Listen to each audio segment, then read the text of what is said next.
June 15, Jesus' calm devotion. When you approach me in stillness and in trust, you are strengthened. You need a buffer zone of silence around you in order to focus on things that are unseen. Since I am invisible, you must not let your senses dominate your thinking. The curse of this age is overstimulation of the senses, which blocks out awareness of the unseen world. The tangible world still reflects my glory to those who have eyes that see and ears that hear. Spending time alone with me is the best way to develop seeing eyes and hearing ears. The goal is to be aware of unseen things even as you live out your life in the visible world. Bible reference is taken from 2 Corinthians chapter 4 verse 18. Well, we do not look at the things which are seen, but at the things which are not seen. For the things which are seen are temporary, but the things which are not seen are eternal. As well as Isaiah 6 verse 3, which says, "And one cried to another and said, Holy, holy, holy is the Lord of hosts. The whole earth is full of his glory." And last but not least, Psalm 130 verse 5. "I wait for the Lord, my soul waits, and in his word I do hope." Reading the Bible in a year, June 15 morning reading is taken from Acts chapter 2 verses 1 to 21. When the day of Pentecost had fully come, they were all with one accord in one place, and suddenly there came a sound from heaven, as of a rushing mighty wind, and it filled the whole house where they were sitting. Then there appeared to them divided tongues as of fire, and one sat upon each of them. And they were all filled with the Holy Spirit, and began to speak with other tongues, as the Spirit gave them utterance. And there were dwelling in Jerusalem Jews, devout men from every nation under heaven. And when this sound occurred, the multitude came together and were confused, because everyone heard them speak in his own language. Then they were all amazed and marveled, saying to one another, "Look, are not all these who speak Galileans? And how is it that we hear each in our own language in which we were born? Parthians and Medes and Elamites, those dwelling in Mesopotamia, Judea and Cappadocia, Pontus and Asia, Phrygia and Pamphylia, Egypt and the parts of Libya adjoining Cyrene, visitors from Rome, both Jews and proselytes, Cretans and Arabs, we hear them speaking in our own tongues the wonderful works of God." So they were all amazed and perplexed, saying to one another, "Whatever could this mean?" Others mocking said, "They are full of new wine." But Peter, standing up with the 11, raised his voice and said to them, "Men of Judea and all who dwell in Jerusalem, let this be known to you, and heed my words. For these are not drunk, as you suppose, since it is only the third hour of the day. But this is what was spoken by the prophet Joel. And it shall come to pass in the last days, says God, that I will pour out my spirit on all flesh. Your sons and your daughters shall prophesy, your young men shall see visions, your old men shall dream dreams, and on my men servants and on my maidservants I will pour out my spirit in those days, and they shall prophesy. I will show wonders in heaven above and signs in the earth beneath, blood and fire and vapor of smoke. The sun shall be turned into darkness and the moon into blood before the coming of the great and awesome day of the Lord. And it shall come to pass that whoever calls on the name of the Lord shall be saved. Reading the Bible in the year, June 15 evening reading is taken from Nehemiah chapters 1, 2, and 3. The words of Nehemiah, the son of Hakaliah. It came to pass in the month of Chislev in the 20th year, as I was in Shushan the citadel, that Hanani, one of my brethren, came with men from Judah, and I asked them concerning the Jews who had escaped, who had survived the captivity, and concerning Jerusalem.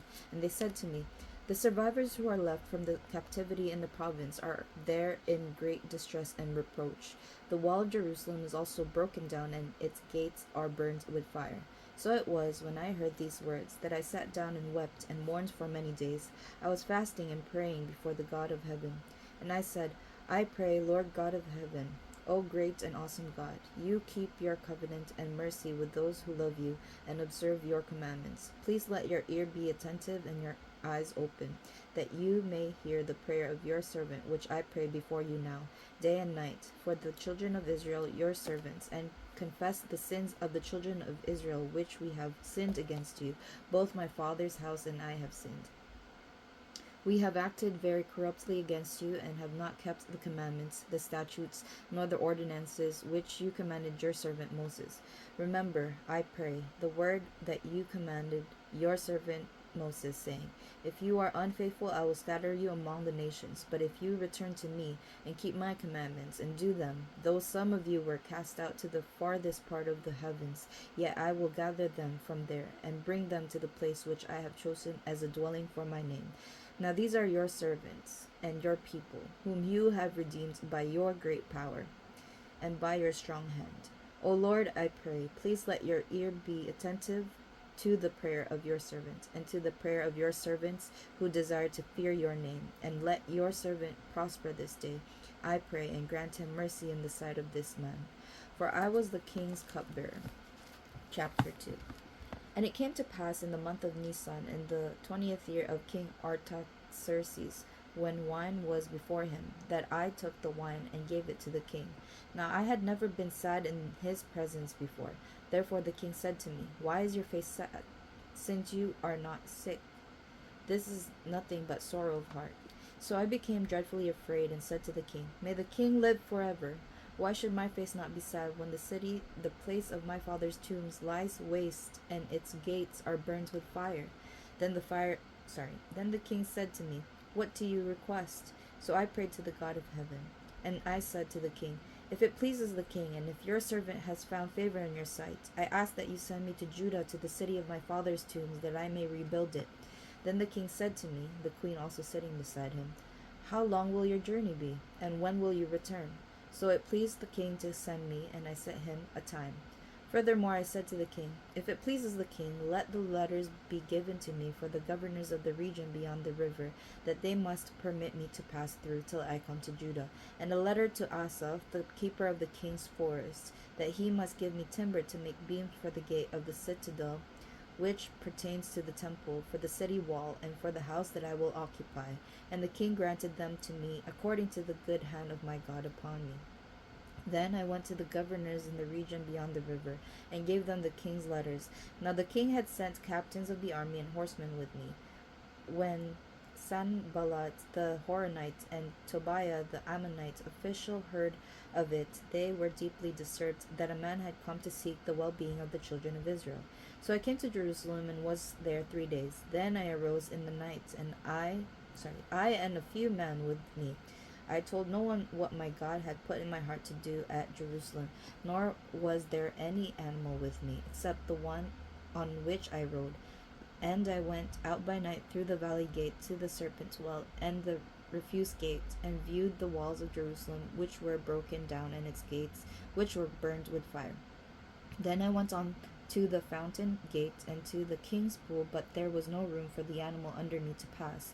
So I went up in the night by the valley, and viewed the wall. Then I turned back and entered by the valley gate, and so returned. And the officials did not know where I had gone, or what I had done. I had not yet told the Jews, the priests, the nobles, the officials, or the others who did the work. Then I said to them, You see the distress that we are in, how Jerusalem lies waste, and its gates are burned with fire. Come and let us build the wall of Jerusalem, that we may no longer be a reproach. And I told them of the hand of my God, which had been good upon me, and also the king's words that he had spoken to me. So they said, Let us rise up and build. Then they set their hands to this good work. But when Sanballat the Horonite, Tobiah the Ammonite official, and Geshem the Arab heard of it, they laughed at us and despised us, and said, What is this thing that you are doing? Will you rebel against the king? So I answered them and said to them, The God of heaven himself will prosper us. Therefore we his servants will arise and build, but you have no heritage or right or memorial in Jerusalem. Chapter 3. Then Eliashib the high priest rose up with his brethren the priests, and built the sheep gate. They consecrated it and hung its doors. They built as far as the Tower of the 100, and consecrated it, then as far as the Tower of Hananel. Next to Eliashib the man of Jericho built, and next to them Zakur the son of Imri built. Also the sons of Hassenaah built the fish gate. They laid its beams, and hung its doors with its bolts and bars. And next to them Meremoth the son of Urijah the son of Koz, made repairs. Next to them, Meshulam, the son of Berechiah, the son of Meshezabel, made repairs. Next to them, Zadok, the son of Baana, made repairs. Next to them, the Tekoites made repairs with their nobles, did not put their shoulders to the work of their Lord. Moreover, Jehoiada, the son of Paseah, and Meshulam, the son of Besodeiah, repaired the old gate. They laid its beams and hung its doors with its bolts and bars. And next to them, Melatiah the Gibeonite, Jadon the Meronothite, the men of Gibeon and Mizpah, repaired the residence of the governor of the region beyond the river. Next to him, Uziel, the son of Hariah, one of the goldsmiths, made repairs. Also next to him, Hananiah, one of the perfumers, made repairs, and they fortified Jerusalem as far as the broad wall. And next to them, Rephaiah, the son of Hur, leader of half the district of Jerusalem, made repairs. Next to them, Jediah, the son of Harumaph, made repairs in front of his house. And next to him, Hattush, the son of Hashabniah, made repairs. Malchijah, the son of Harim, and Hashub, the son of Pahath Moab, repaired another section, as well as the tower of the ovens.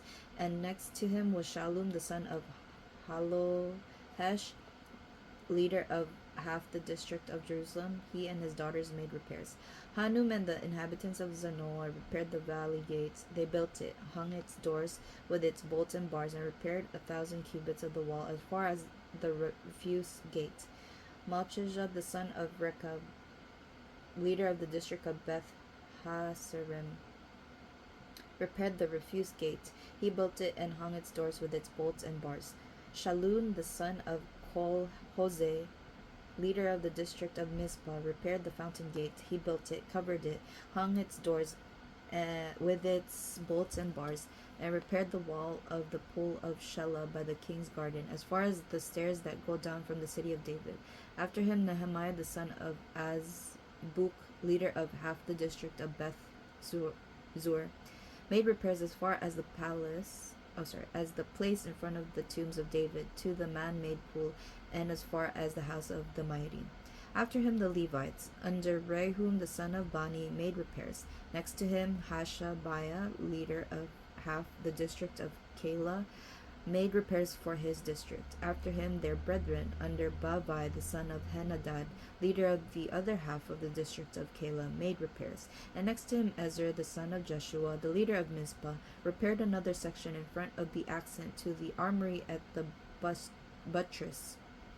After him, Baruch the son of Zabai carefully repaired the other section from the buttress to the door of the house of Eliashib the high priest. After him, Meremoth the son of Urijah the son of Koz repaired another section from the door of the house of Eliashib to the end of the house of Eliashib.